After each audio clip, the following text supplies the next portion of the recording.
Olá, meus amigos, minhas amigas, uma boa noite a todos. Estamos hoje com mais um bate-papo aqui, dentro do nosso programa de governo, né? Dentro das discussões do nosso programa de governo. Nós estamos pensando já em 2021, por isso que nós já estamos discutindo algumas problemáticas que enfrentaremos em 2021. E dentro do que nós estamos discutindo, nós temos que pensar como que será o cenário nacional e principalmente o cenário municipal no tocante à geração de emprego e renda. Nós já estamos numa grande crise, um alto índice de desemprego e, infelizmente, a tendência é que para 2021 isso se agrave mais ainda. Então, dentro desse debate, a gente precisa pensar e discutir uma fórmula e modos, métodos para geração de emprego e renda. E hoje nós vamos tratar justamente disso, uma convidada especial, que nós temos que pensar em inclusão também dentro dessa geração de emprego e renda. Mas nós temos que pensar mais ainda, como amparar as pessoas que perderão ou que perderam seus empregos, né? O que o município pode fazer dentro de um governo para atender essas pessoas, para manter uma arrecadação, né, dentro do município, e mais ainda, temos que pensar pelo lado social, como que essas pessoas sobreviverão sem um emprego, né? Então, por isso que nós vamos hoje debater sobre geração de emprego e renda, que é um dos pilares aí de qualquer economia, né? Nós temos que estimular, fomentar o empreendedorismo, estimular novas empresas, microempresas, MEIs. E hoje nós temos uma convidada muito especial, que tem uma bagagem muito vasta sobre esse tema. E para apresentá-la, eu vou convidar o meu companheiro aqui, o meu amigo, Ronaldo, para fazer a apresentação da nossa convidada de hoje. Boa noite, Ronaldo. Boa noite, Marli. Boa noite a todos e todas. Boa noite, Luciano Mosca. Seja bem-vinda aqui no nosso bate-papo sobre o nosso plano de governo participativo. Então, a Luciane Mosca, ela tem graduação em Ciências Contábeis e Administração Pública, é pós-graduada em Economia Solidária e Políticas Sociais, consultora há 12 anos na área de políticas de inclusão produtiva e assistência social. Luciane, seja bem-vinda e dialogue conosco. Muito obrigado. Oi, boa gente.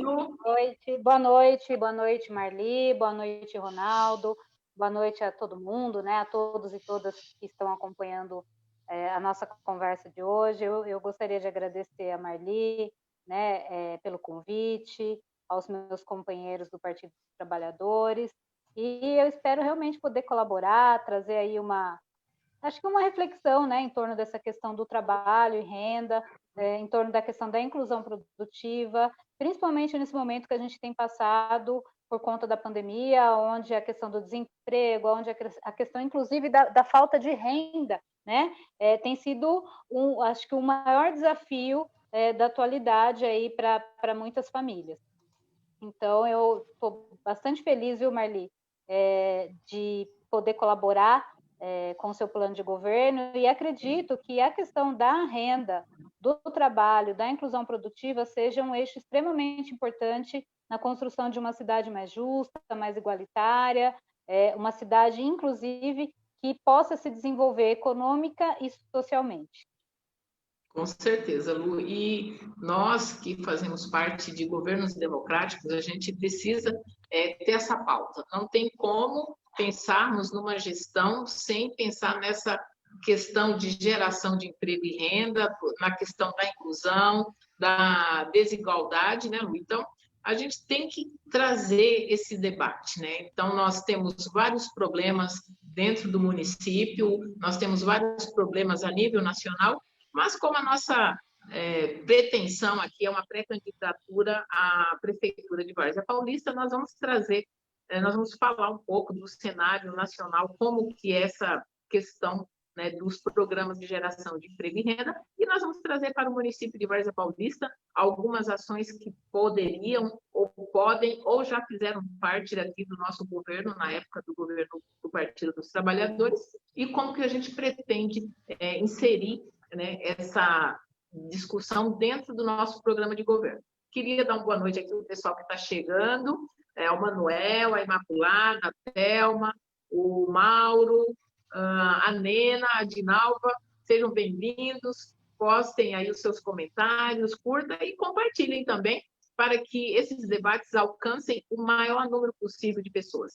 Nós temos que trazer para a população uma forma simplificada de política, né? A política está inserida em tudo que nós vivemos no dia a dia, então nós não podemos nos abster e ficarmos afastados da política. A população precisa participar, precisa entender como que funciona uma prefeitura, como que funciona um programa de governo, quais as metas a serem atingidas. Então, compartilhe com seus amigos também, para que eles participem aqui conosco nesse bate-papo hoje. Lu, o que pode ser feito, o que já foi feito e, mais ainda, como que essa preocupação de geração de renda e inclusão produtiva está hoje a nível de Brasil? Marli, você sabe, a gente tem feito uma discussão, aí é lógico que é uma discussão que sempre houve, né, mas eu acho que nos últimos 2 anos, a questão da geração de renda, a questão da inclusão produtiva, né, de fomentar a renda nas famílias brasileiras, tem sido um dos maiores debates aí nacional, é uma agenda nacional. Por quê? A gente sabe que nós não temos emprego para todo mundo, né? Aquele emprego formal, a gente não tem número de indústrias e comércios, enfim, de prestadores de serviços que possa absorver mão de obra num país como o nosso, né? Por várias situações. A primeira, porque tem muito menos emprego, né, formal, e muito mais gente, então a conta não fecha. A outra questão é a questão também da qualificação profissional das pessoas, né? A gente não tem um país onde os profissionais ele tem uma questão de qualificação atualizada, né? E isso acaba realmente atrapalhando na hora de arranjar um emprego formal. E a terceira questão, Marli, é a questão da exclusão. A gente tem aí um grande número de pessoas que não tiveram acesso à questão da capacitação, da formação, elas não conseguiram estudar. Nós temos um grande número, né, de pessoas que não conseguem aí estar dentro do mercado formal, e a gente é preciso a gente olhar dessa forma por uma série de preconceitos, né, ou porque é mulher, ou porque é negro, ou porque está velho demais, ou porque está jovem demais. E a gente tem um mercado bastante exigente, sem olhar esse histórico que a gente tem com a questão do trabalho mesmo no Brasil.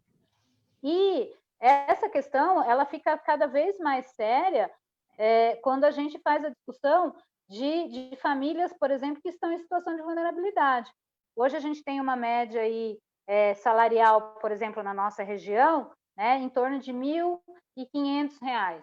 R$ 1.500 de média salarial, tá, formal, para uma família que tem que pagar um aluguel, que a média na região é de R$ 800, como é que faz para viver, né?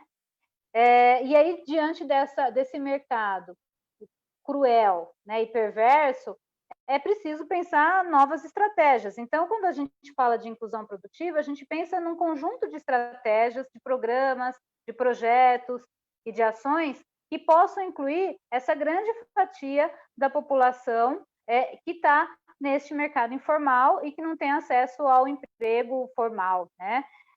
E, assim, é uma tendência, a gente não está muito habituado no Brasil a falar da questão do empreendedorismo, nesse viés um pouco mais coletivo e solidário, e também a gente não está habituado a falar, né, dos pequenos empreendedores nessa lógica de MEI, porque a gente tem aí uma economia emergente, então fica muito mais complicado de você falar deste lugar, né, dessa pessoa que empreende sem ter fluxo de caixa, sem ter capital de giro, e que realmente precisa aí unir grandes esforços e, acima de tudo, muita criatividade para poder sobreviver nesse mercado. E aí, assim, a gente tem assim inúmeras estratégias que é importante pensar, para além da questão do desenvolvimento econômico formal, da questão de fomentar as empresas, as indústrias e o comércio no município, mas também da gente ter estratégia que possa fomentar, qualificar e formar esse pequeno empreendedor, essa pequena empreendedora que o município tem, tá? E aí a gente tem linhas como, por exemplo, a economia solidária, que já é um projeto bastante interessante, acho que a gente vai poder falar um pouco mais aí para frente, inclusive da época do governo do professor Eduardo, né? A gente foi uma das grandes referências no país inteiro com essa questão da economia solidária. A gente tem a economia criativa, que trabalha numa linha muito mais aí com os artistas, né? E o pessoal que trabalha nesse campo mais de eventos. Nós temos também essa questão hoje do empreendedorismo social, das startups, que vem aí, que são esses negócios de impacto social, que a gente quase não se ouve falar, né? Numa cidade pequena como a nossa, a gente quase não ouve falar nesse tipo de empreendimento. E nós temos também, obviamente, né, alguns processos, e aí isso ainda a gente ainda é muito novo no país, de fomento a empreendimentos e empresas em situação de falência, onde a gente trabalha a questão da autogestão. Então, tem muitas formas da gente trabalhar a questão da inclusão produtiva para além do mercado formal, né, que é extremamente importante, mas que não alcança a grande fatia de gente que tem no município. E dentro dessa lógica toda, a gente tem aí estratégias e ações que qualificam essas economias, né, esses processos de inclusão produtiva, principalmente com a questão da mulher. A gente, acho que assim, eu fico muito orgulhosa, viu, Marli, de trazer esse debate de trabalho e renda, geração de trabalho, renda, inclusão produtiva, com uma candidata mulher, né, e com uma mediadora também mulher, porque a gente sabe que esse é um campo extremamente masculino, né, patriarcal. Vai falar de trabalho e renda, geralmente são os homens que falam.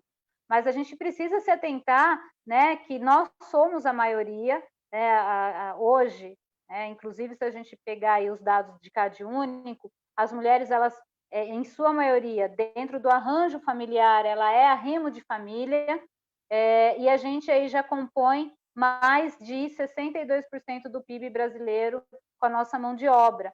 Então, é extremamente importante e me deixa muito feliz fazer esse debate com você. E aí, essas estratégias, elas são estratégias que devem, né, e podem ser, sim, organizadas pelos governos locais. Por quê? Porque vai qualificar o processo de desenvolvimento econômico e desenvolvimento comunitário, independente da região onde ela é aplicada. Veja bem, uma cidade como Várzea Paulista, por exemplo, a gente fala que tem uma série, são várias economias, né? A gente é cortado ali pela linha do trem, então de um lado da cidade a gente tem uma dinâmica econômica, do outro lado a gente tem uma outra dinâmica econômica, no centro da cidade uma diferente dinâmica econômica, e quando a gente pensa uma economia, né, sustentável, de lógica territorial, a gente abre possibilidade das pessoas se desenvolverem diante das suas possibilidades. A gente precisa pensar naquilo que é possível dentro de cada território também. Tá? Então, eu acho que é isso.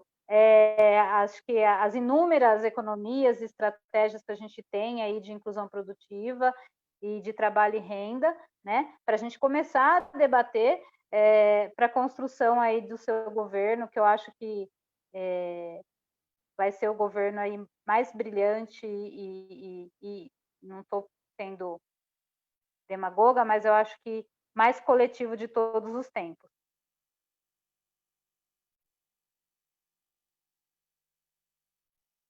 Eu acho que a Marli está sem microfone.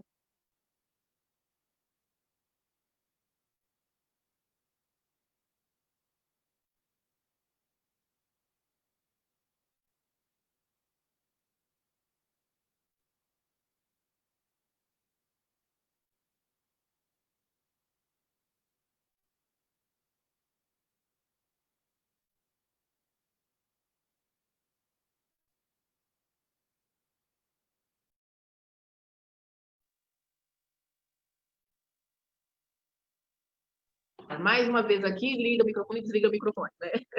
Eu estava falando que a Lu é contadora também, assim como eu, é companheira, mas desenvolve a atividade contabilista, né? Partiu mais para um viés social. Mas, Lu, eu, enquanto contadora, eu tenho que focar muito, né? Nós temos a saúde como prioridade, mas eu tenho uma atração muito grande pelo empreendedorismo, né? Pelo desenvolvimento econômico e fomento, né, de novas empresas, pequenas empresas. Várzea tem um número altíssimo de microempreendedores, mas eu, enquanto contadora, e principalmente enquanto gestora, eu me preocupo muito com aquela pessoa que pega um pequeno recurso e investe numa pequena empresa sem ter todo um aparato, né? Eu acho que dentro desse formato aqui que você falou, a gente poderia incluir as incubadoras também, né?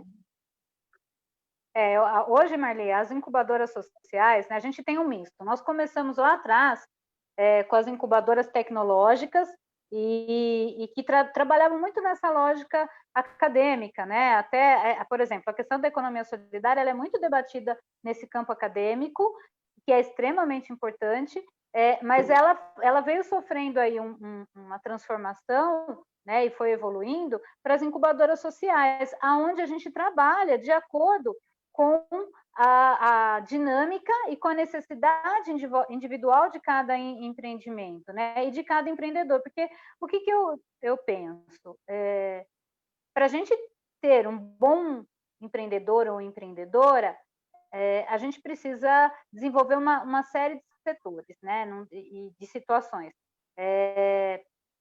Muitas pessoas falam, né? Nossa, às vezes, Luciane, você tem um certo preconceito, por exemplo, com o Sebrae, que na verdade não, ele é extremamente importante, mas a gente precisa entender que uma incubadora, ela vai fazer mesmo o trabalho da incubadora do bebê. Eu sempre falo para as pessoas, o que você pensa que é uma incubadora, né? O que te vem na cabeça? Aí as pessoas falam, vem bebê, vem pintinho, vem flor, né? E quando a gente fala da incubadora nesse sentido, é realmente isso, da gente ter um empreendimento que é embrião, que é pequenininho, né? E que durante esse período da incubadora ele vai estar se desenvolvendo, ele vai estar crescendo e vai estar se fortalecendo. Mas para que isso aconteça, é importante que a gente tenha um olhar para aquela pessoa do ponto de vista do sujeito de direito, né? De quem é esse empreendedor? Quais são as suas dificuldades? Poxa vida, né? A gente, quanto contadora, eu lembro que no início tínhamos uma série de reflexões em torno da MEI, por exemplo, né? Mas, assim, hoje, olhando, né, eu ainda acho que precisa melhorar muita coisa, mas olhar para isso, né? Que um pequeno empreendedor hoje ele paga aí de imposto na sua DAS, né, na sua guia de recolhimento, para ter uma série de benefícios, em torno de R$60. E quando a gente faz um levantamento, nós temos mais de 50% deles inadimplentes, que não conseguem pagar, inclusive, aqueles R$60, né? Se a gente dividir R$2 todo mês, por dia, nós vamos... R$60 por mês, nós teremos uma economia de R$2 por dia, que é um cafezinho, para que ele tenha condições de estar incluído previdenciariamente, né? Para que as mulheres tenham aí auxílio maternidade, auxílio doença. Então, assim, quando a gente olha para esse pequeno empreendedor, a gente precisa entender exatamente isso, né? De que eu preciso desenvolver ele numa série de situações e de momentos de vida. E as incubadoras sociais, Marli, ela tem essa perspectiva, né, de fortalecer ele pequenininho, fazer esse acompanhamento, né, inclusive fomentando ele para que ele se reconheça como um sujeito de direito, como um cidadão de direito, para que a gente possa fomentar o processo empreendedor, né? Ninguém empreende, ninguém consegue ser produtivo, né? Com a barriga doendo de fome, né? Com uma série de problemas familiares. Então, quando a gente olha para esse viés, e isso não é assistencialista, tá, gente? É um olhar um pouco mais ampliado, onde você dá a oportunidade daquela pessoa se desenvolver. Quando eu desenvolvo, né, esse empreendedor, essa empreendedora, do ponto de vista do direito, né, da cidadania, eu também vou fomentar um empreendimento sustentável, um empreendimento que vai sobreviver por anos, ele não vai morrer. Tem uma frase bem antiga, e o Tião Rocha é um sociólogo e educador popular que a gente gosta muito, que diz que é preciso toda uma tribo para cuidar de um menino, né? É a mesma coisa, é preciso muita gente para cuidar desse pequeno empreendedor, dessa pequena empreendedora, para que ela possa vingar, né? E aí é dever do Estado, é dever, sim, do município olhar para isso, porque as cidades empobrecidas, né, elas só são empobrecidas porque o poder público ele não investe, não tem esse tipo de olhar. E aí, mais uma vez, a gente trabalha nessa lógica da divisão de classes, né? Lu, você falou da questão do Sebrae. Queria agradecer que tem bastante gente entrando aqui para participar conosco. Tem a Mira, a Jane, a Claudineia, o Valdir, o Ronaldo, Cris, Jonathan, a Eli, Cleide, Sérgio, Raquel, Cris, a Marli, minha xará, o João Vitor, Lucilene, boa noite, sejam bem-vindos. A Claudete também, que é aqui. Quando você fala do Sebrae, temos que inserir o Sebrae, sim, porque eles têm um bom suporte para o pequeno empresário, o médio empresário também, com cursos, tudo. Qual que é a diferença do Sebrae? O Sebrae, gente, ele pensa numa empresa já com toda uma estrutura. Quando você fala do Sebrae, ele quer que você faça toda uma planilha de custo, você tenha um departamento de contas a receber, de contas a pagar, tudo isso que o pequeno empresário, o microestrutura. O microempresário, ele faz tudo na sua empresa, né? Então, ele abre ali a empresa, ele faz tudo, ele trabalha na empresa, ele compra, ele vende, paga as contas. Então, é difícil ter uma estrutura. Então, o que nós temos que fazer? Se nós temos, no município de Várzea Paulista, um alto índice de MEIs, microempresas e pequenas empresas, nós temos que pensar numa capacitação e orientação dessas pessoas, conforme a Lu disse, várias pessoas tomando conta desses pequenos empreendedores, e mais ainda, pensar numa questão de escoar essa produção, né? De ter acesso a fornecer o serviço, a fornecer o produto, porque pelo próprio Sebrae mesmo, temos estatísticas que, da maioria das empresas, nem 10% ultrapassa um ano de vida. Por quê? Porque esbarra nessa toda dificuldade. Quando a gente vê um empreendedor, um empresário, a gente pensa assim, nossa, eu podia abrir uma empresa também. E não é isso, porque se todo mundo tivesse condição de empreendimento, né, nós teríamos só comércio, só empresas e indústrias, né, mas esbarra naquela dificuldade que é uma questão de recursos financeiros para você poder montar a sua pequena empresa. Mas aí nós trazendo para o lado social, nós temos aquelas pessoas que não têm nem recursos financeiros e nem renda, né, Lu? É aí que entra o lado solidário, o lado democrático, social, para que você numa forma de contemplar essas famílias para sair da situação de vulnerabilidade, ela executar algum serviço, alguma atividade e vir com esse apoio do poder público, né? E acho que é importante, né, Marli? É exatamente isso, né? Às vezes é isso que talvez eu não tenha me expressado bem. Eu acho o Sebrae fantástico e acho que a gente tem que os governos municipais, o governo de estado, precisa fazer um esforço para abrir novos diálogos, inclusive com o Sebrae, porque a gente paga, né? Então, assim, parte do que ele representa sai do nosso bolso. E isso precisa ser reproduzido para o pequeno numa linguagem que ele tenha mais acesso, né? Eu não sei, nós contadoras, a gente acha super tranquilo quando alguém fala de balanço para a gente, né?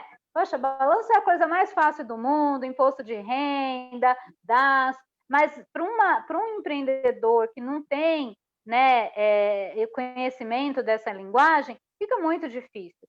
Então, as incubadoras sociais, elas têm esse papel, né, de reorganizar essa lógica empreendedora para essa linguagem mais popular. né? E acompanhar, fazer esse cuidado. O Sebrae também ele pode ser considerado um espaço de incubação, mas para empresas maiores. Quando você pergunta da diferença, qual que é a grande diferença, gente? O Sebrae hoje ele atende todas as faixas de empreendedores, né? Mas ele dá suporte de mercado, porque é isso, suporte de mercado para empreendedores que hoje têm um faturamento acima de 360 mil. Se a gente pensar nas MEIs que tem um faturamento até 81 mil reais, e 81 mil reais dividido aí em 12 meses, é uma grana. Né? Às vezes, quando eu falo com o empreendedor pequeno, a Raquel está até assistindo a gente, exatamente, imagine, chegar nesse valor aí, fechar, já é super, assim, né? A gente sabe que os empreendedores, eles lutam para chegar nesses 81 mil. E aí, para esses empreendedores, fica muito mais difícil essa lógica de mercado capitalista, porque ele está num outro processo. Tá? Então, a diferença é essa. Todos eles são bons. Eu fico pensando, sabe, Marli, que o mundo perfeito seria que os governos municipais, né, estaduais e inclusive o governo federal, a gente regrediu muito com essa questão, por exemplo, da inclusão produtiva, pudesse ter esse olhar de fomentar mesmo, de ter muitas incubadoras sociais, triplicar o número de postos do Sebrae. Eu penso que as escolas, né, isso já é uma tendência mundial, precisa fomentar nas nossas crianças um olhar empreendedor, né? Por quê? Somos criados, e desde pequenininho a gente escuta os nossos pais falando assim, menina, menino, vai estudar para você arranjar um bom emprego, né? Você tem que estudar para trabalhar em tal lugar. Poxa vida, os nossos pais não nos ensinam a estudar para empreender, para ter o nosso próprio negócio, para poder ser criativo bastante, para vender essa mão de obra que é tão cara, porque estudar no país hoje em dia, gente, é um ato revolucionário, né? Ter condições de ter uma formação é sim um ato revolucionário. Aí você pega tudo isso, né, para trabalhar para o capital, aonde você vai ficar condicionado a ganhar aquilo que o mercado vai poder te pagar. E olha, você veja bem, né, nesses tempos de pandemia, alguns salários foram cortados pela metade. Então, é um investimento que não tem retorno. E aí os pais precisam ensinar os filhos a empreender, sim, a ter essa prática, né, de arriscar, de poder trabalhar e pensar com outros olhares. E isso a gente não tem, as escolas acabam não incentivando as crianças nesse sentido, né? Nem os adolescentes e muito menos adultos. Aí quando a gente se depara no momento que a gente está passando, aonde eu não tenho esse emprego formal, eu não sei fazer nada, eu não tenho eu não vou falar espírito empreendedor, mas eu não tenho essa formação empreendedora, o que eu faço da vida? Eu fico aí à mercê dos auxílios, né, emergenciais, dos programas de transferência de renda, e que não é vergonha nenhuma, porque é dinheiro nosso mesmo. A gente luta para que a gente tenha aí a renda mínima para todo cidadão brasileiro, né? Mas que é pouco, gente. Ninguém sobrevive com 600 reais, né? E agora o nosso presidente quer diminuir. E quem é que sobrevive com isso para pagar aluguel, para alimentar as crianças, para pagar energia, pagar água, como é que faz, né? Então, e acho que é uma provocação, viu, Marli, na nossa live, inclusive das pessoas que falam dessa questão dos programas de transferência de renda, né, do Bolsa Família, está falando agora um pouco da questão do auxílio emergencial, de que, poxa vida, né, requeriu é porque é vagabundo, não gosta de trabalhar. Gente, filas e filas, né, quilométricas. Eu trabalho na Secretaria de Assistência Social em Franco da Rocha, e aí, para, por exemplo, ter acesso ao auxílio, precisa estar no CadÚnico. Nós praticamente aumentamos em 40% o número de pessoas no CadÚnico. Isso é um fenômeno que está acontecendo em todas as cidades brasileiras. É muito difícil você ter que estar condicionando a sua vida, né, e o seu bem viver a um programa de transferência de renda. ele é importante, mas eu preciso trabalhar outros processos de formação e de desenvolvimento para as famílias e para os indivíduos, para que eles possam receber no momento que ele esteja vulnerável, né? E vulnerabilidade, Marli, é um conceito muito importante para a questão da inclusão produtiva, porque todo mundo pode ficar vulnerável na vida. Quem que já não teve, né? Às vezes eu vou fazer uma palestra ou outra, eu brinco assim, todo mundo fica mais sério e eu pergunto assim, gente, quem daqui já não teve vulnerável? As pessoas ficam meio assim, falam, tá, quem é que daqui já voltou cheque? Quem que já teve o nome no SPC? Aí um monte de gente ergue a mão, fala, então, isso é um recorte de vulnerabilidade. A vulnerabilidade, ela tem muitos viés. E aí a questão da inclusão produtiva, ela é importante na hora, inclusive, de diagnosticar que tipo de vulnerabilidade é essa, né? Acho que uma outra coisa que é importante da gente também falar hoje aqui nessa construção, né, do seu plano de governo, é de que a relação com o trabalho, ela é extremamente importante e ela é cultural no nosso país. Discutir trabalho, renda, inclusão produtiva, estratégias, por exemplo, quanto à economia solidária, economia criativa, é fundamental para que a gente possa ter governabilidade, tá? Para poder dirigir o município, gente. Por quê? Há um tempo atrás, né, um tempo sombrio, inclusive, na época da ditadura militar, as pessoas precisavam sair com a carteira de trabalho no bolso para provar que eram cidadão de bem. A questão produtiva, ela é extremamente importante. Ela é extremamente importante. A questão do trabalho, ela é extremamente importante. E é importante dizer também que o trabalho, ele não está condicionado com a questão da carteira assinada. Todos nós somos trabalhadoras e trabalhadores. Em alguns momentos dentro desse espaço formal, em outros momentos a gente está empreendendo, né? A gente passa por uma série de processos na vida, mas todos nós somos trabalhadores. Às vezes a gente tem que estar, né, naquele espaço onde eu estou mais vulnerável, eu sou chamada, dependendo da política, eu sou chamada de usuário, né? Participante, enfim. E aí tem uma série, cada política chama o cidadão de um jeito, né? Mas geralmente é o usuário. E a gente é usuário porque todos somos, na verdade. Qualquer um de nós pode usar o serviço público que está aí que a gente paga. Mas todos nós somos trabalhadoras e trabalhadores. E a gente precisa pensar processo aonde eu legitimo isso, né? Porque é uma questão de pertencimento daquele município onde eu tenho condições de gerar renda, porque eu gero renda, eu vou enriquecer aquele município, eu vou devolver essa renda que eu estou gerando, e acho que de muitas formas, né?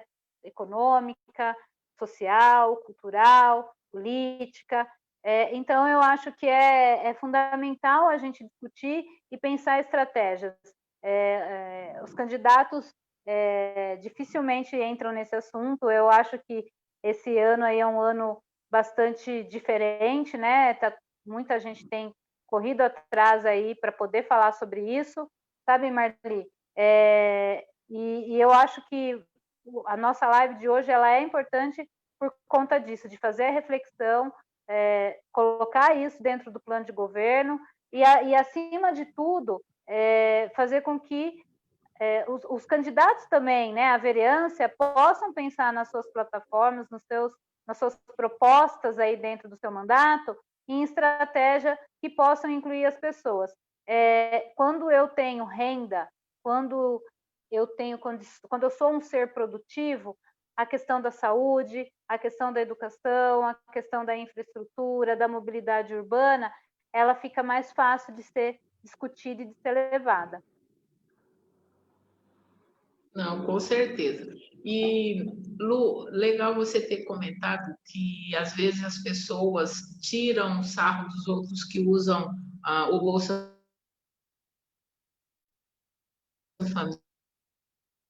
Família, se aproveitou não, teve que recorrer ao benefício emergencial.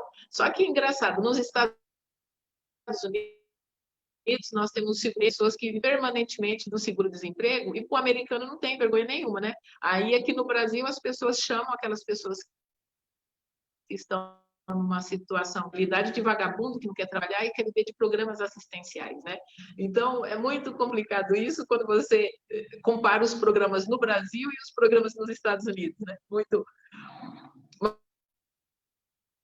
Mas de renda e inclusão produtiva.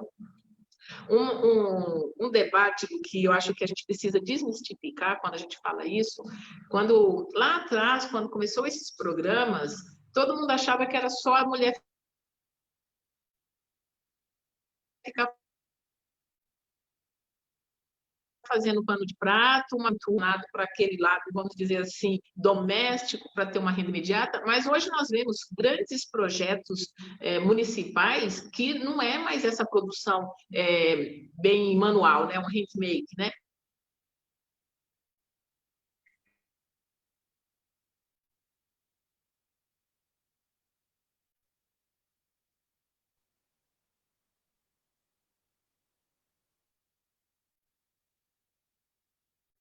Lu? Oi, Marli, cortou um pouco eu acho que eu entendi um pouco do que você trouxe. Eu vou tentar aqui falar, porque deu uma cortada no seu áudio. Não sei se vocês estão me ouvindo. Bom, há um tempo atrás, sabe, Marli, eu vou falar mais dessas políticas com viés sociais, né? Mas o que eu estava falando é o seguinte: antes, quando comentávamos de economia solidária, as pessoas tinham uma mentalidade de que era somente mulheres fazendo pinturas em tecido, guardanapos, esses trabalhos manuais, né, bem artesanal mesmo, e hoje não. Hoje, quando a gente fala de geração de renda, inclusão, é um empreendedorismo na sua totalidade, né, com um empreendimento comercial, ou até fornecendo produto, fornecendo mão de obra, né? Pois é, Marli, assim, exatamente, né? Quando começou, as pessoas tinham uma fala, assim, aqui no Brasil, de que, nossa, isso daí é política de pobre para pobre. Por exemplo, a economia solidária, ela já é uma estratégia e uma política extremamente conhecida fora do Brasil, né? Ela começou lá na Revolução Industrial, na Grã-Bretanha, em 1814, começou, inclusive, dentro das trades. Então, assim, a gente acha que tudo começou com pano de prato e não foi, né? Ela se expandiu por toda a Europa, tanto que nós temos lá em Mondragón, nos Países Bascos, na Espanha, um processo totalmente cooperativista, né? Não tem emprego formal. Imagine um país cooperativista. E aí, quando ela veio para o Brasil, ela veio numa dinâmica trazida pelas igrejas, né? Pelas igrejas católicas e também pelas centrais de trabalhadores.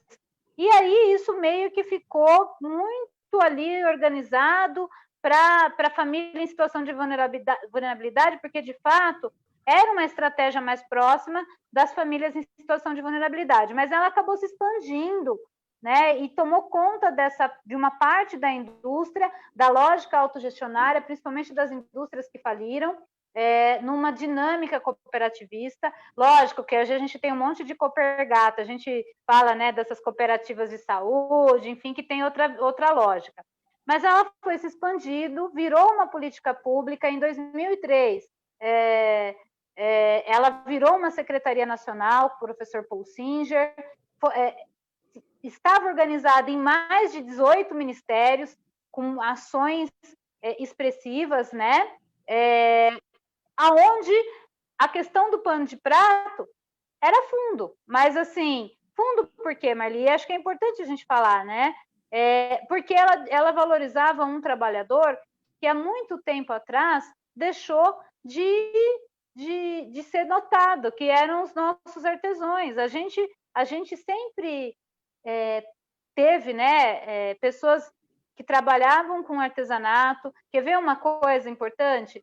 quem de nós não teve na família uma costureira, né? Uma mulher que criou a família inteira costurando. Todo mundo tem essa história, né? Olha, quem de nós não teve alguém que uma boleira? Poxa vida, uma salgadeira. Então, assim, ele trouxe, né? E ele valorizou esses trabalhadores que estavam esquecidos. E aí a fala do pano de prato se deu muito por conta de uma classe de pessoas que trabalhavam do ponto de vista artesanal, né?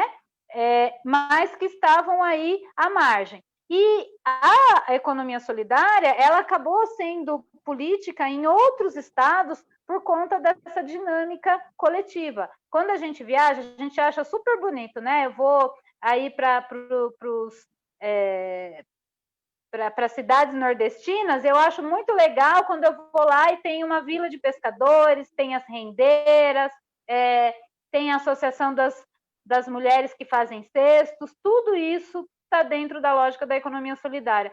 Só que em São Paulo, né, a gente tem um polo industrial, então essa questão foi uma questão que foi se desenvolvendo mais tardiamente. Mas também vem crescendo aí de uma forma bastante expressiva. Por quê? Porque ela tem uma gama de gente inserida em grandes projetos, tanto na área da alimentação, quanto na área de prestação de serviços, quanto na área, olha, muito interessante, né? Nessa área da arte, do artesanato, do pano de prato sim, por que não, né? Quanta gente vende pano de prato? Esses dias numa palestra eu falei, gente, eu vou falar aqui de quanta gente famosa aí, dono do baú, vamos pensar assim, que saía vendendo pano de prato pela rua. Qual que é o problema, né? Todo trabalho é digno, mas não se restringe e não é uma política de pobre para pobre, muito pelo contrário, é uma política que trabalha a lógica coletiva, sabe, Marli? Porque para um empreendedor sozinho, para uma empreendedora sozinha, é difícil startar algumas coisas. Mas para um grupo coletivo, para um coletivo, né, e em grupo, fica muito mais fácil. Por exemplo, se eu tenho 8 boleiras, né, fica muito mais fácil delas comprarem os ingredientes todas juntos e dividir, porque elas vão pagar muito mais barato do que individualmente. Fica muito mais fácil elas fazerem uma plataforma e um aplicativo onde todo mundo vende bolo, em vez de eu concorrer, eu faço isso todo mundo junto e deixo aí a escolha do cliente, né? Eu posso dividir a questão do mercado com todo mundo, eu não preciso concorrer. Tem espaço para todo mundo. E vai vender e vai comercializar e vai prosperar aquele empreendedor e empreendedora que tiver mais condições e mais criatividade de entender aquilo que o seu cliente precisa. Então, essa lógica da economia solidária, ela não é excludente, ela é includente. E ela já está muito além da coisa do pano de prato. Você tem uma ideia, né? Eu falei das mulheres em relação ao PIB, mas a economia solidária, os trabalhadores e as trabalhadoras da economia solidária hoje, já representam aí 9% do PIB brasileiro, que dá em torno, né, de mais ou menos 8 bilhões de reais girando aí no Brasil, com a questão da economia solidária, com a questão do cooperativismo, do associativismo, e assim, cada vez mais é possível a gente pensar estratégia coletiva. É muito mais fácil do que fazer isso individualmente, né? Inclusive, a gente fala que essa é uma economia de bem viver, porque eu vou trabalhar na lógica não da competitividade, eu vou trabalhar na lógica de que o mercado ele é grande para todo mundo, e quanto mais aquela pessoa que está empreendendo junto comigo crescer, mais eu vou ter condições de disputar o mercado, né? Então, a gente já passou disso, já não existe mais. Tem uma questão muito séria hoje com a questão do empreendedorismo social de gênero. Né? Nós temos grandes mulheres empreendedoras, nós temos aí o caso da Luísa Trajano, né? Que é a mulher mais empreendedora, que tem um olhar extremamente progressista do que ela. E a gente entende que hoje, por exemplo, a economia solidária, a economia criativa, né, acaba qualificando essa economia mais feminista, essa economia feminina, onde eu tenho uma série de mulheres empreendendo e olhando para esse mercado que tem aí para disputar. Ainda tem muita coisa para fazer, sabe, Marli? Eu acho que um governo que pensa estratégia, né, para esse tipo de economia, que é uma economia de bem viver, que pode incluir todo mundo, inclusive as mulheres, acaba gerando outra dinâmica econômica na cidade. Não, e mais ainda, né, Lu, porque quando a nível local você tem uma oferta de emprego, o gestor ele fica até mais tranquilo de que vai conseguir contemplar todos aqueles que estão desamparados, né, que estão numa situação de vulnerabilidade.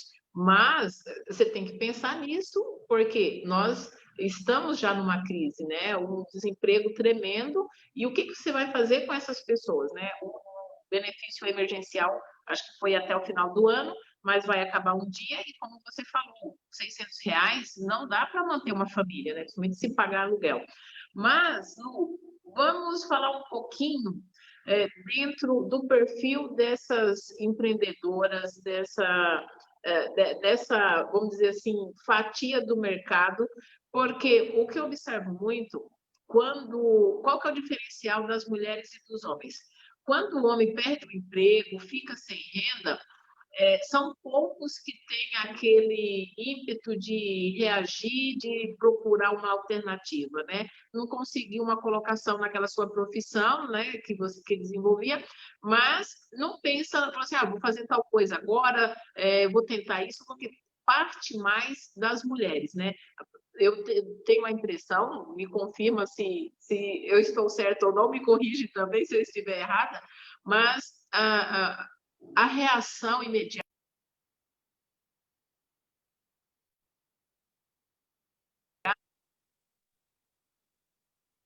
ela sabe que tem contas a pagar no mês seguinte, na semana seguinte, ela já toma uma atitude mais proativa, né, de procurar uma alternativa para aquela situação do momento, né?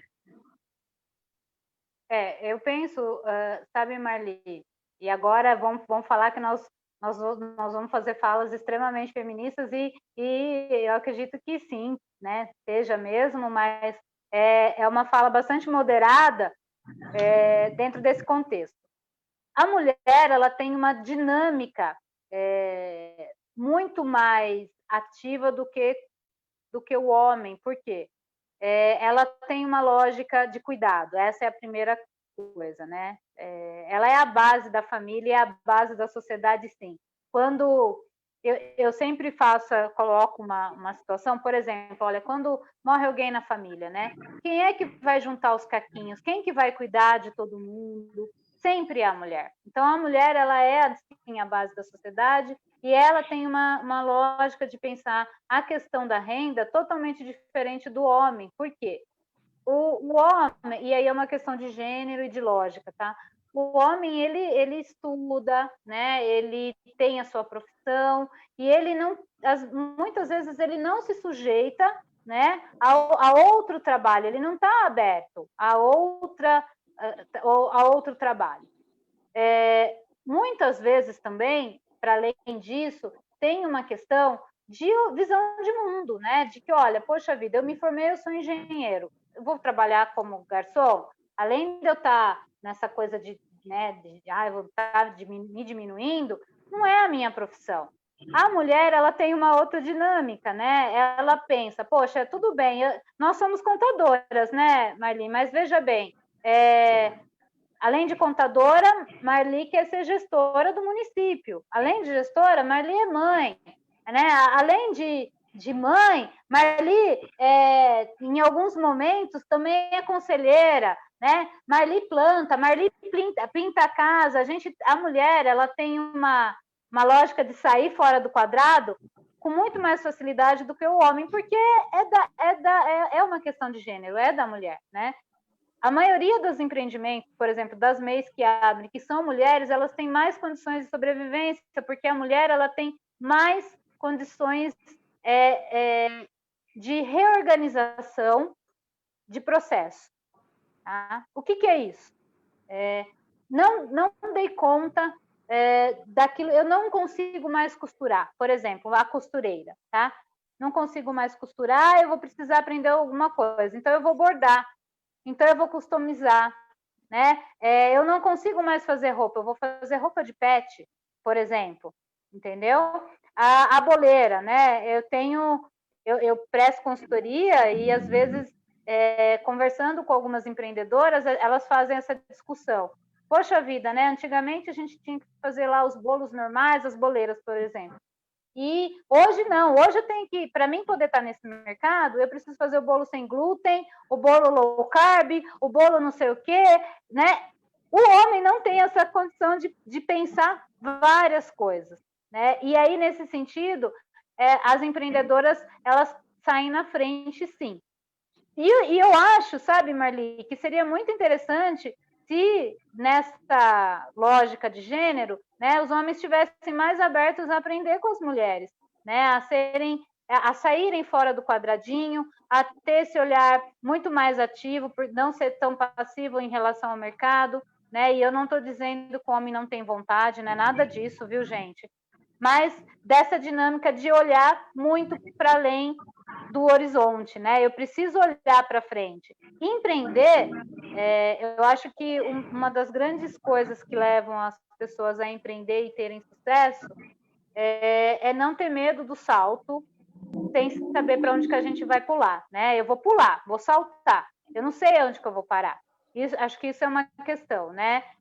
A outra questão é de como é que eu consigo ser criativo, de como é que eu consigo dar conta de ajeitar uma situação. E isso a mulher, ela faz assim, gente, super bem. Nasceu lá nas nossas demandas domésticas, né? Evoluiu para os processos onde a gente tem aí mulheres em cargos de poder, e eu acho que a gente tem que estar disputando cada vez mais, porque a gente tem condições, sim, de reorganizar processo. E isso, hoje em dia, é fundamental para que a gente possa sobreviver.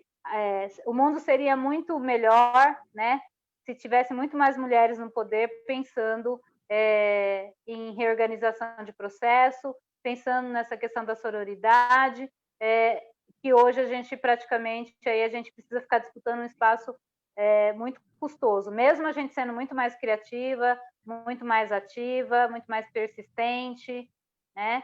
Tem isso também, a mulher é bastante persistente, a gente esgota todas as possibilidades. E às vezes o empreendedor, o homem, ele na segunda, na terceira vez que ele não consegue, ele deixa para lá e fala, vou tentar outra coisa que isso aqui não vai dar certo.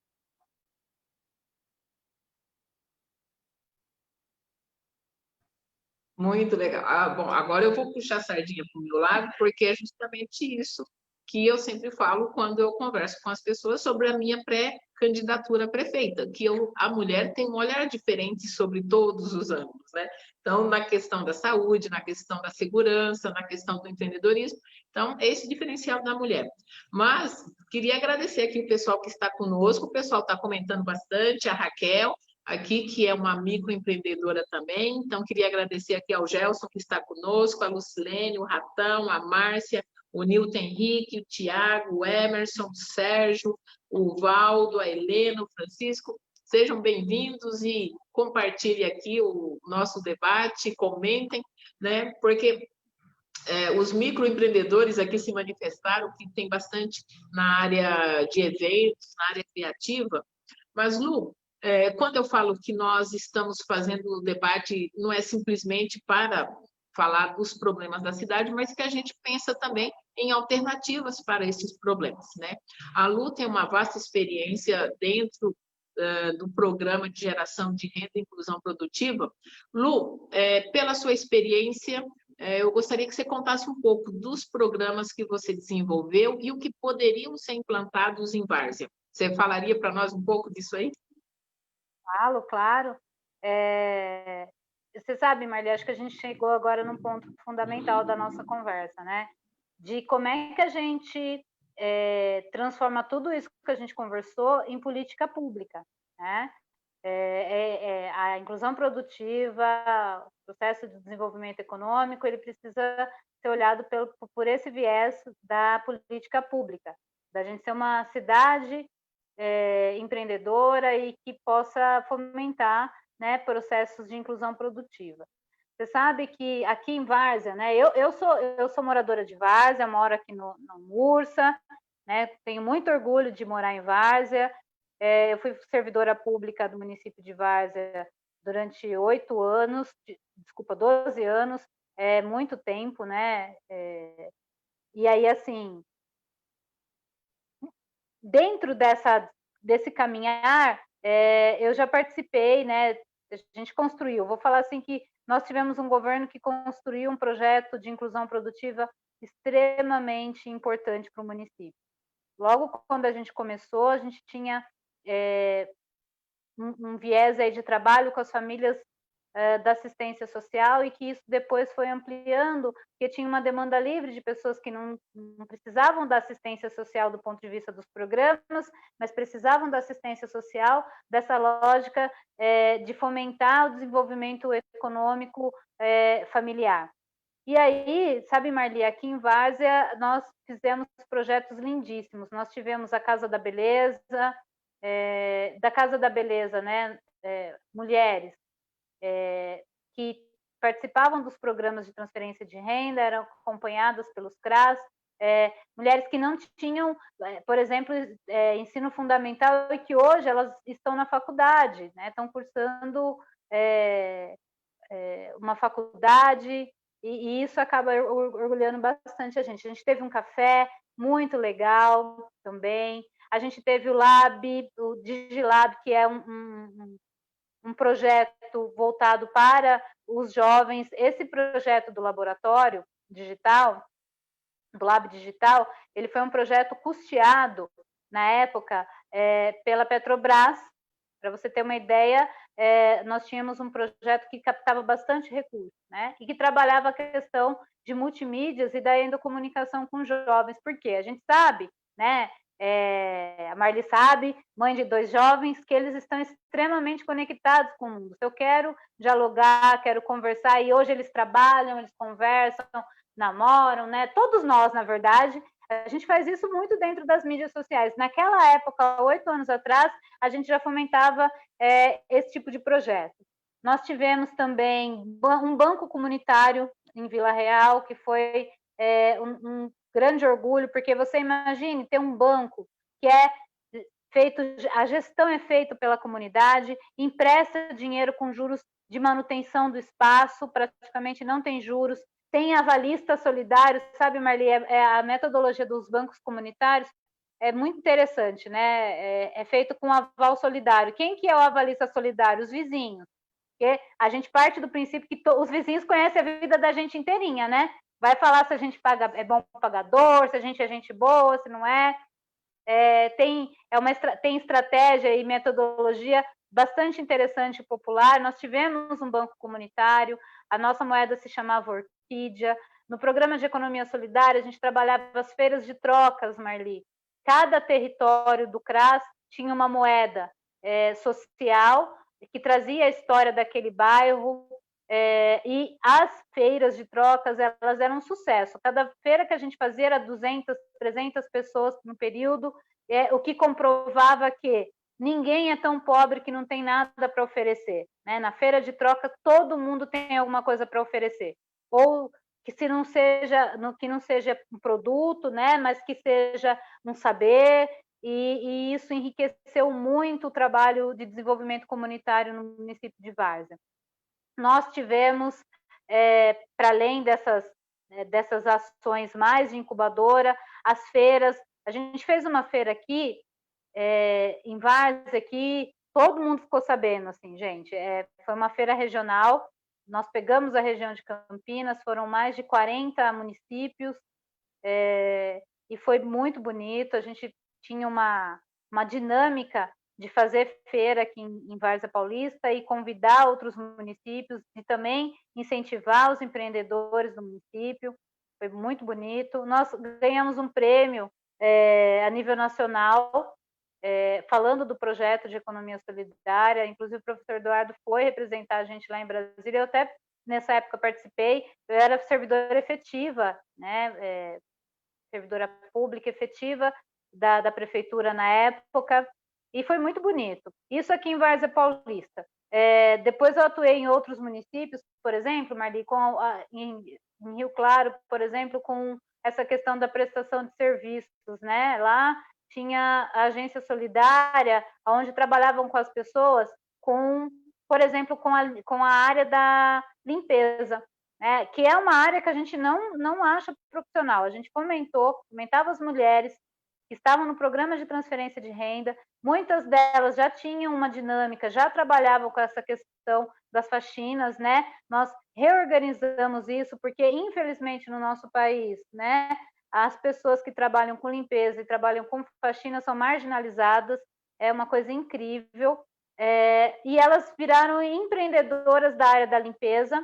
Para você ter uma ideia, né, na época se cobrava R$ 75 cada uma. Era R$ 150 a diária na época, tá? E elas vão em duplas, e em 3 horas elas acabam organizando, limpando a casa, levam material, levam tudo que precisa para poder limpar a casa. Tem uma questão também do cuidado, né, com aquele lugar sagrado que é a nossa casa. Em alguns casos elas faziam o bolinho, colocava água na plantinha, colocava comida para o bichinho de estimação da família, tudo isso por R$ 150.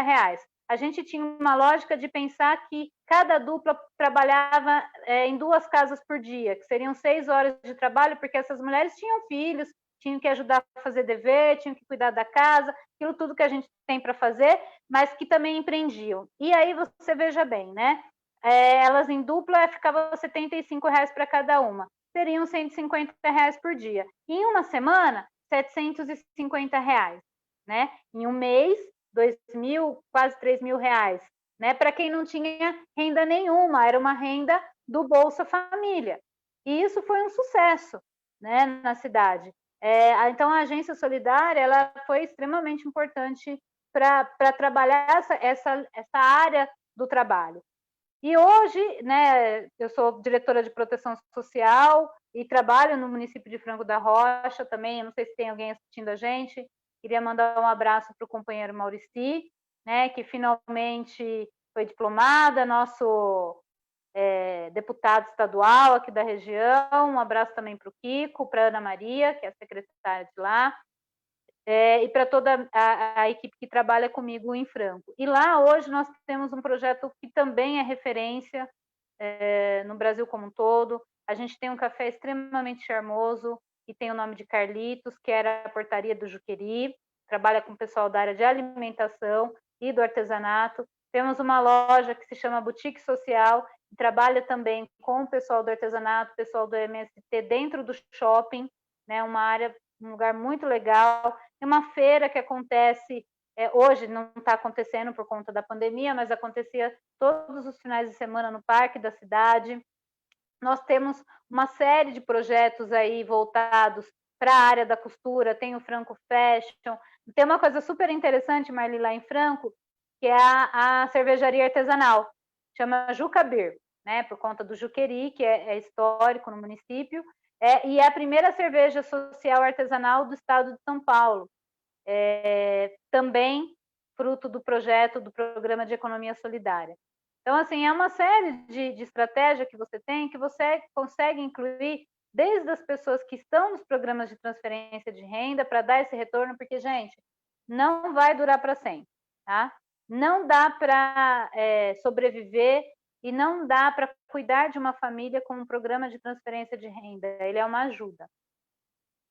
Desde de demanda espontânea, né? Porque a incubadora social lá atende também demanda espontânea de empreendedoras e empreendedores que procuram o programa a fim de se qualificar, né? Aprender a vender melhor, aprender a como tirar uma nota, a se formalizar, enfim. A partir do momento, sabe, Marli, que uma incubadora social, é o que a gente fazia aqui em Várzea, que hoje a gente faz lá em Franco, ela trabalha essa questão do sujeito de direito, ela vai formalizar essa pessoa que vai ter direito a uma série de questões previdenciárias, ela também ela desenvolve o município do ponto de vista econômico, né? É mais gente pagando imposto, onde esse dinheiro pode estar sendo utilizado para N coisas no município. Acho que é isso, viu, Marli? Se deixar, gente, eu vou falando, porque eu tenho muito orgulho desse trabalho, Eu acho que eu desejo aí um mundo super solidário, e a Marli compartilha disso comigo, né? Por isso que eu falo que eu estou super orgulhosa de estar participando hoje com ela, porque é muito bonito da gente ver e participar de um processo de desenvolvimento do ser humano, né? As pessoas estão muito habituadas a olhar as pessoas sempre pelo viés da vulnerabilidade. E quando a gente conhece esse tipo de projeto, e a gente está envolvida, a gente olha as pessoas pelo viés da potencialidade, é outro olhar, né? E aí o mundo se transforma, porque a gente tem muito mais, a gente fica muito mais incentivado a multiplicar esse processo, né, Marli?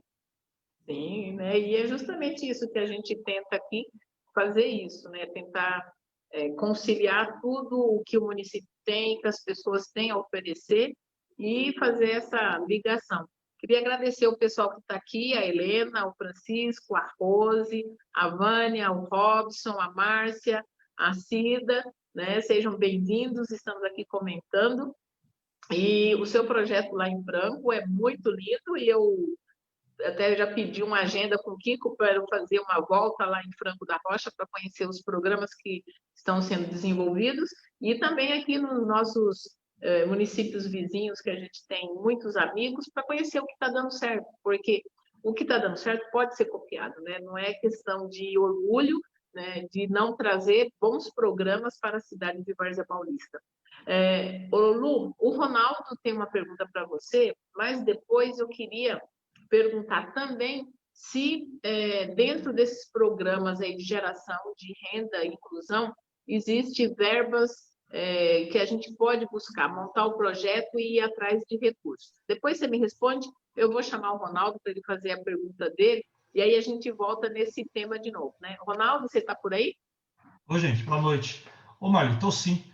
Então, Marli, a minha pergunta é mais ou menos na direção da sua, né? A gente viveu um tempo onde o governo federal tinha um olhar para as políticas de distribuição de renda, né? A gente teve um golpe, né? Isso na nossa avaliação, é claro. E hoje, quais são os programas de geração de renda que tanto o governo do estado quanto o governo federal tem para os municípios, Luciane? Então, aí já contempla quase as duas perguntas, né, Lu? Já contempla quase as duas. Vou tentar responder as duas. Boa noite, Ronaldo, mais uma vez. Pois é, nós passamos pelo golpe, tá? E pelo desmonte das políticas sociais. E quando eu falo política social, estou falando da política de assistência social, estou falando da educação, estou falando da saúde. A gente acabou tendo aí um desmonte das políticas, né? E com esse desmonte, Ronaldo, a questão do investimento também em programas, em projetos como este. Para você ter uma ideia, nós tínhamos a Secretaria Nacional de Economia Solidária com status praticamente de ministério, né? Com recurso, com edital. Várzea Paulista, né? Acho que o último ano do governo do Edu, nós escrevemos, a secretaria escreveu um projeto, nós fomos contemplados em R$700 mil para poder fomentar a economia solidária no município de Várzea Paulista. Nós, se eu não me engano, nós ficamos em... foram 45 municípios no Brasil todo. Nós ficamos, acho que em 7º lugar, e nós fomos contemplados, tá? E naquele momento existia recurso para contemplar ações como essa, ações voltadas para a questão dos catadores de materiais recicláveis e as grandes centrais, né? É importante a gente dizer que nós tínhamos, inclusive, aqui, né, uma cooperativa de reciclagem, a gente começou a fomentar essa cooperativa de reciclagem, e aí esse governo não deu continuidade, né, o governo atual. Então, nós tivemos com o desmonte também a falta de investimento na área. Hoje, para você ter uma ideia, a economia solidária deixou de existir no governo federal? Não deixou de existir, ela está lá dentro do Ministério do Desenvolvimento Social, ela continua lá, né, no Ministério da Cidadania, é uma diretoria bem pequenininha que não tem recurso. A própria assistência social não tem recurso, né, tanto que vocês viram que no meio da pandemia, a saúde e a assistência social se tornaram políticas essenciais sem recurso e sem estrutura nenhuma para passar por tudo isso. E a gente não tem quase investimento. Ainda existem algumas linhas, né, de trabalho, de ação, onde a gente pode buscar dinheiro. Acho que é importante, sim, a gente, nesse momento agora de eleições municipais, da gente poder aí trazer os deputados, né, trabalhar com as emendas parlamentares no sentido de fomentar esse tipo de projeto. A própria política de assistência social, a própria política de saúde, eu até deixei de falar, a saúde mental tem um histórico muito grande dentro da dinâmica de inclusão produtiva, né, a inclusão pelo viés do trabalho. Tem aí uma ou outra ação para pleitear recurso, mas mesmo assim o recurso ele é bem pequeno, e que isso indica que o município precisa investir. Então, o governo ele precisa ter esse olhar, o gestor ele tem que ter esse olhar de investir recurso nesse tipo de política. Geralmente, essa política, elas ficam muito ali na Secretaria de Assistência Social, né? Mas elas podem estar na Secretaria de Governo, podem estar no Desenvolvimento Econômico, porque é uma política transversal. Geração de trabalho, renda, inclusão produtiva é política transversal. Então, é importante que as pessoas possam, sim, ter acesso, né? Mas o grande investimento hoje é municipal. Existem algumas linhas, Ronaldo, pelo BNDES, que trabalha a lógica de fomentar as micro e pequenas empresas, tá? E também as cooperativas aí na linha de economia solidária. A gente antigamente não aparecia nas linhas de crédito, hoje já aparece como economia solidária mesmo. Elas têm, mas ainda tem aí um processo burocrático difícil para poder acessar, precisa ser simplificado para que os empreendedores possam acessar. E os municípios também eles têm aí linhas, né, de disputa de alguns recursos, inclusive dentro do BNDES, mas que precisa escrever projeto. É importante que a equipe de governo, Marli, tenha essa expertise de trazer recurso de fora, né? Não só com as emendas parlamentares, mas que também possam trazer recurso com outras instituições, fundações. Na época, por exemplo, do governo do Edu, nós tínhamos parcerias muito interessantes com a União Europeia, né? Então, a gente tinha essa questão das parcerias, a gente tinha linhas de projetos cooperativistas entre os países que traziam recursos, né? Então, é importante que essa equipe de governo tenha essa capacidade técnica e aí assim, gente, não é puxando o nosso saco, né, Marli, mas eu acho que o Partido dos Trabalhadores tem um quadro bastante técnico, né, e muito competente para buscar recurso. Porque uma cidade, gente, ela não consegue se sustentar só com os recursos que entram dos impostos. Praticamente impossível. E os repasses também, independente da área, né, Ronaldo, eles diminuíram muito. Os municípios praticamente estão sobrevivendo no vermelho. Não sei se eu respondi a pergunta de vocês. Sim, obrigado. Respondeu sim, muito contente. Bom, então é isso que a gente discutiu aqui hoje. Porque o que eu falo não é só falar dos problemas, nós temos que pensar nas alternativas, de como solucioná-los e, mais ainda, de desenvolver a nossa cidade. Lu, queria agradecer você, mas também agradecer aqui o pessoal que esteve conosco. Deixa eu ver quem entrou aqui por último, o seu Ari Chaves, participando conosco também. E, mais uma vez, nós vamos montar, então, o grupo no nosso WhatsApp de debates sobre esse tema de geração, emprego e renda. E entre eles também, eu acho que nós podemos incluir, né, Lu, a questão dos catadores de sucata, porque aí teve já um projeto de montar uma cooperativa disso, mas nós temos ainda muitas pessoas que exercem essa profissão, né? São catadores aí, então a gente vê grandes sucatas aqui na cidade, e tem todo esse pessoal que acaba participando ali numa informalidade, sem uma regularização, nada. Mas queria convidar você para que faça parte desse grupo de debate, que é geração de renda e inclusão produtiva, pelo nosso WhatsApp, que é o 9 30 32 0013, manda uma mensagem lá para você ser adicionado e vamos trazer novas opções, novas alternativas, ideias, porque é discutindo os problemas que a gente chega a soluções. Queria agradecer, Lu, pela sua participação. Eu, pelo menos, é uma preocupação minha essa questão de geração de renda e de emprego, e eu acho que você hoje veio contribuir muito conosco, e mais ainda, ajudar nosso pessoal aqui que está nos assistindo a ter uma visão diferente sobre o que é geração de emprego e renda e uma inclusão produtiva. Marli, eu que estou bastante grata, viu? Eu queria agradecer o convite mais uma vez, eu espero ter colaborado.